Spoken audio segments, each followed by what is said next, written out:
Assalamualaikum warahmatullahi wabarakatuh. Perkenalkan, nama saya Yapan Al-Mukarim. Di sini kami dari kelompok 3 akan mempresentasikan hasil dari diskusi kelompok kami, yaitu tentang bentuk-bentuk badan usaha.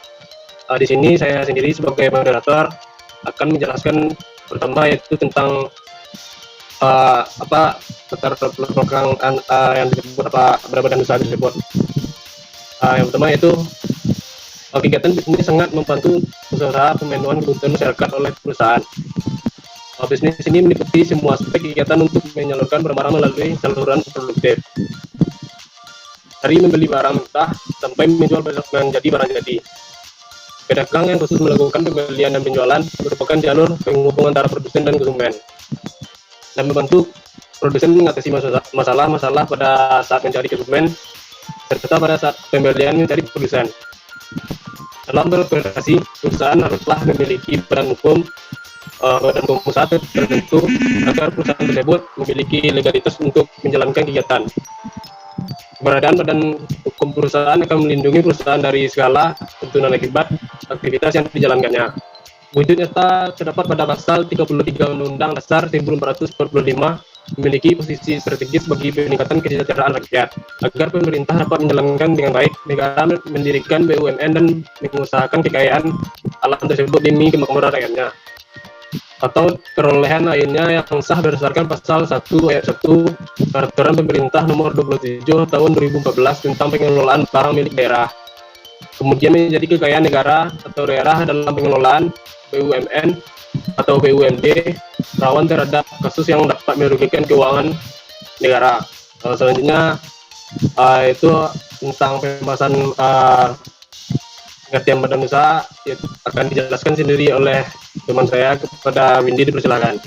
Saya akan menjelaskan tentang pengertian badan usaha.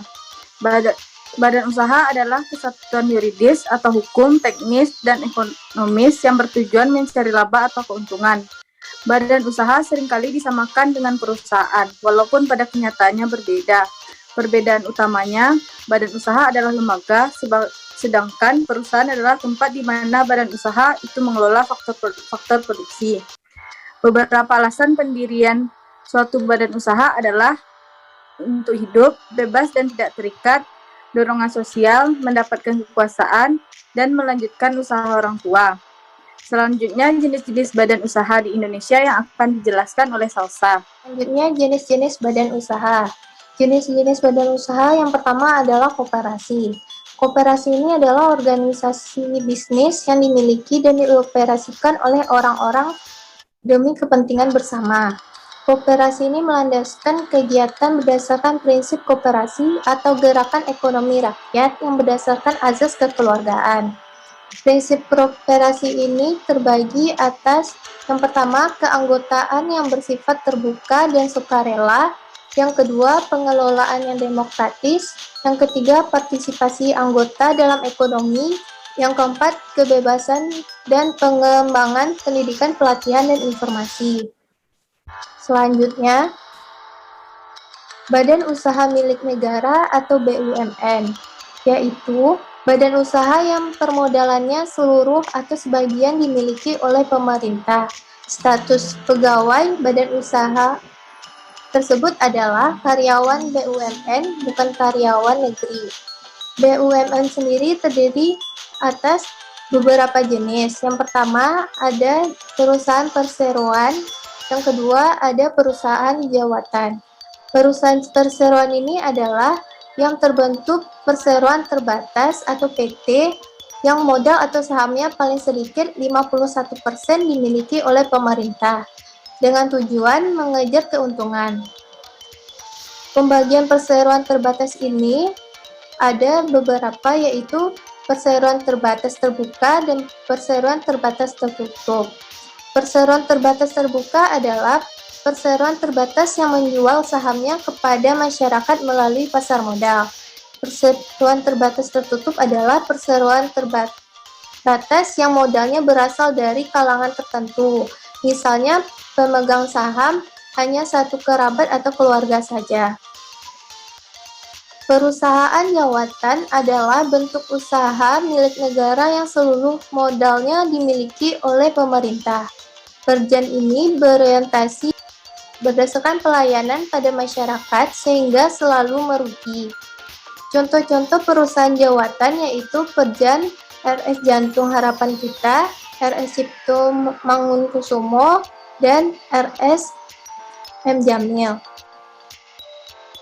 Selanjutnya ada perusahaan umum atau perum. Perum ini adalah pekerjaan yang diubah. Tujuannya tidak lagi berorientasi pelayanan tetapi sudah profit oriented. Sama seperti pekerjaan, perum dikelola oleh negara dengan status kepegawaiannya sebagai pegawai negeri. Selanjutnya ada badan usaha milik swasta. Badan usaha milik swasta ini adalah badan usaha yang didirikan dan dimodali oleh seseorang atau sekelompok orang. Berdasarkan Undang-Undang 1945, Pasal 3, bidang-bidang usaha yang diberikan kepada pihak swasta adalah mengelola sumber daya ekonomi yang bersifat tidak vital dan strategis, atau tidak menguasai hajat hidup orang banyak. Berdasarkan bentuk hukumnya, badan usaha milik swasta ini dibagi atas dua, perusahaan persekutuan dan yayasan. Perusahaan persekutuan ini adalah perusahaan yang memiliki dua pemodal atau lebih. Di antaranya ada firma. Firma adalah badan usaha yang didirikan oleh dua orang atau lebih, di mana tiap-tiap anggota bertanggung jawab penuh atas perusahaan. Yang kedua ada persekutuan komanditer. Persekutuan komanditer adalah suatu persekutuan yang didirikan oleh dua orang lebih. Persekutuan komanditer ini istilahnya adalah sekutu aktif dan sekutu pasif. Kemudian ada yayasan. Yayasan adalah suatu badan usaha tetapi tidak merupakan perusahaan karena tidak mencari keuntungan. Badan usaha ini didirikan untuk sosial dan berbadan hukum. Selanjutnya ada badan usaha milik daerah. Badan usaha milik daerah ini terdapat ciri-cirinya. Yang pertama, pemerintah memegang hak atas segala kekayaan. Yang kedua, pemerintah itu berkedudukan sebagai pemegang saham dan pemodalan perusahaan.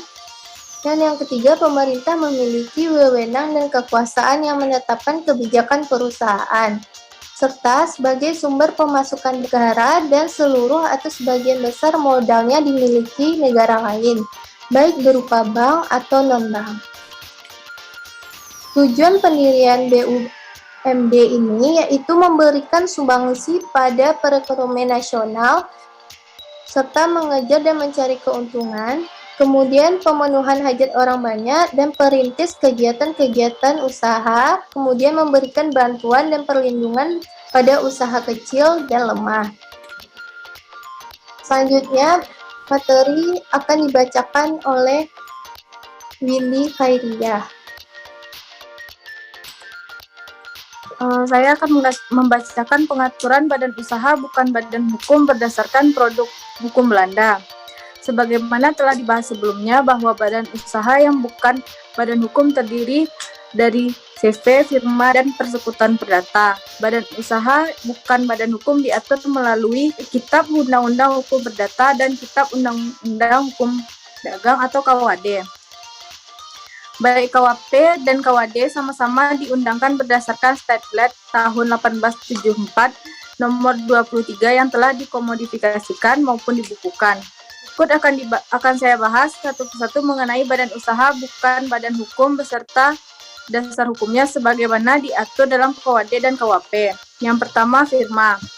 Dasar hukum firma masih menggunakan KUHD, di mana diatur dalam bagian kedua bab 3 KUHD yang dicampur dengan ketentuan persekutuan komanditer pada pasal 16 sampai 35 KUHD. Sebagaimana ketentuan dalam pasal 16 KUHD, perseroan firma adalah suatu perseroan yang didirikan untuk melakukan suatu usaha di bawah satu nama bersama.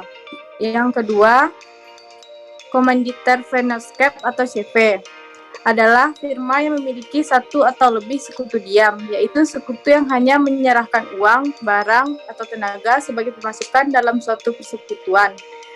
Sekutu diam atau komanditer disebut silent partner, yang berhak mengatur dan mengawasi pengurusan persekutuan komanditer secara intern. Yang terakhir, persekutuan perdata atau Medscape. Berbeda dengan CV dan firma yang diatur dalam KUHD, persekutuan perdata atau yang merupakan terjemahan dari Bargelite Medscape diatur dalam KUHP, yaitu pasal 1618 sampai dengan 1646. Istilah Medscape sendiri dalam bahasa Indonesia diterjemahkan dengan persekutuan dan perseroan, sebagaimana diatur dalam pasal 1618 KUHP. Persekutuan perdata didirikan berdasarkan persekutuan dua orang atau lebih untuk memasukkan uang, barang-barang, ataupun kerajinan yang berupa tenaga dan keterampilan ke dalam persekutuan Medscape. Selanjutnya, pengaruh kepemilikan aset BUMN jika seluruhnya dikelola oleh pihak swasta yang akan dibacakan oleh Yofat. Baiklah, di sini saya akan menjelaskan tentang pengaruh kepemilikan aset BUMN jika keseluruhan dikelola oleh pihak swasta. Sesuai dengan pasal 50 Undang-Undang Nomor 19 Tahun 1960 tentang perusahaan negara, menegaskan yang tidak boleh disita adalah barang milik negara, kekayaan negara yang dipisahkan berupa uang, tanah atau gedung atau pabrik sebagai ini barang negara dan menjadi modal awal bagi beroperasinya sebuah BUMN dan BUMD persero. Setelah persero tersebut mendapat pengesahan sebagai badan hukum terpisah dari APBN dan tidak dikelola oleh APBN, tetapi dikelola oleh persero berdasarkan prinsip-prinsip pengelolaan perusahaan yang sehat, sebagaimana dijelaskan dalam penjelasan pasal 4 Undang-Undang Nomor 19 Tahun 2003 tentang Badan Usaha Milik Negara, yaitu barang-barang tersebut menjadi milik persero. Begitu pula tidak termasuk ruang lingkup perbendaharaan negara. Dan hal tersebut menunjukkan bahwa BUMN merupakan suatu badan hukum yang dibentuk oleh Badan Hukum Publik Negara dengan memenuhi salah satu persyaratan penting. Terbentuknya suatu badan hukum yaitu mempunyai kekayaan terpisah, di mana yang dimaksud dengan dipisahkan adalah pemisahan kekayaan negara dari BUMN didasarkan pada sistem APBN, namun pembinaan dan pengelolaannya didasarkan pada prinsip-prinsip perusahaan yang sehat. Dan selanjutnya itu akan dijelaskan oleh teman saya kepada Erik, disilahkan. Baiklah, saya akan melanjutkan materi dari teman saya, yaitu tentang bentuk kegiatan yayasan yang diperolehkan oleh Undang-Undang Yayasan untuk mencari keuntungan. Yang pertama, bentuk kegiatan yayasan. Yayasan sebagai badan hukum yang maksud dan tujuannya sudah dipertugas dan meliputi bidang sosial, keagamaan, dan kemanusiaan.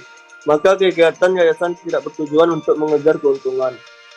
Badan sosial jika menjalankan perusahaan tujuan utamanya bukan untuk mencari keuntungan, melainkan menjalankan sesuatu yang bertujuan ideal atau filantropis atau amal.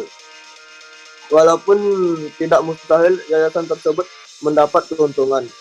Keuntungan yang didapat digunakan untuk kepentingan atau kemanfaatan umum. Sebelum adanya undang-undang yayasan, sering terjadi polemik tentang yayasan yang melakukan kegiatan usaha atau bisnis. Namun dengan lahirnya undang-undang yayasan memberikan kesempatan bagi yayasan untuk melakukan kegiatan usaha, sebagaimana diatur dalam pasal 3, pasal 7, dan pasal 8 Undang-Undang Yayasan. Pada penjelasan pasal 8 Undang-Undang Yayasan diatur bahwa kegiatan usaha dari badan usaha yayasan mempunyai cakupan yang cukup luas, termasuk antara lain hak asasi manusia, kesenian, olahraga, perlindungan konsumen, pendidikan lingkungan hidup, kesehatan, dan ilmu pengetahuan. Yang kedua, pengawasan terhadap badan hukum yayasan. Pengawas adalah organ yayasan yang bertugas melakukan pengawasan serta memberi nasihat kepada pengurus dalam menjalankan kegiatan yayasan. Yayasan memiliki pengawas sekurang-kurangnya satu orang yang wewenang, tugas dan tanggung jawabnya diatur dalam anggaran dasar. Contohnya saja Yayasan Aji Daya Lampung merupakan salah satu contoh yayasan yang memiliki organ yayasan dari keluarga, mulai dari pembimbing, pengurus, dan pengawasnya. Kasus Yayasan Super Semar sudah sangat terkenal di Indonesia karena melibatkan mantan Presiden Indonesia Soeharto. Ditetapkannya Soeharto sebagai tersangka dalam dugaan penyelewengan uang negara oleh 7 buah yayasan yang diketuainya. Baiklah, sekian yang dapat saya sampaikan. Saya kembalikan ke moderator. Terima kasih kepada Erik yang telah menyampaikan semua materi dari kelompok kami yang telah dijelaskan.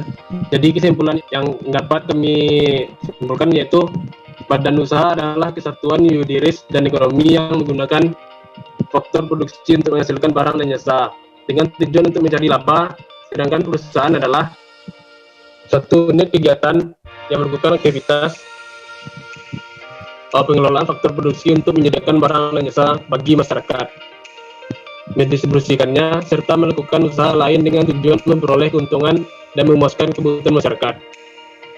Adapun beberapa alasan pendirian suatu badan usaha adalah yang pertama yaitu untuk hidup bebas dan tidak terikat, dorongan sosial, mendapat kekuasaan, atau juga untuk melanjutkan usaha orang tua. Demikian hasil diskusi kelompok kami yang kami tuangkan dalam bentuk perpoin ini. Semoga penulisan perpoin ini bisa bermanfaat digunakan oleh pembaca untuk mencari referensi pendukung lainnya. Karena penulisan kami masih ada kekurangan yang perlu dicari. Dan sekian, terima kasih. Saya ucapkan Assalamualaikum warahmatullahi wabarakatuh.